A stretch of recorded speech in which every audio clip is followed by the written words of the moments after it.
Totoo Ayun, po yung may sinasabi record ni daw siya. Orly Gutesa na nag-deliver siya sa Forbes Park. Totoo din po ang sinasabi ni Orly Gutesa na nag-deliver siya sa Malacanang nung siya ay nasa Senado. Para mapatunayan ang mga litrato na deliveries ay ilalabas ko po together with this video.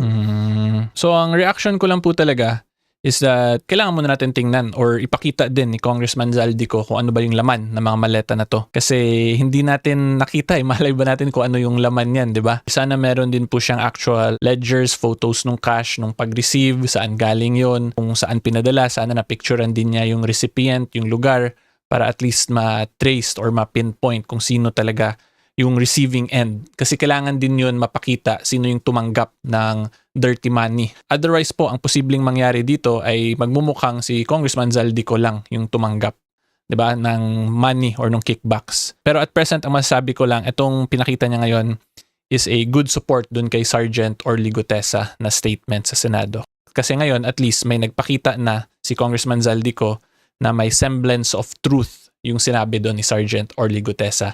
Okay, so yan lang po ang masasabi ko so far kasi kulang pa, hindi pa natin alam kung ano yung actual laman nito, sino yung recipient. So yung recipient po at present, may idea lang tayo because of the statement. Pero hindi po kasi yan strong evidence kasi madali lang po yan maribat. Sabihin lang ng mga pinangalanan niya, hindi namin tinanggap. Tapos ang story agad.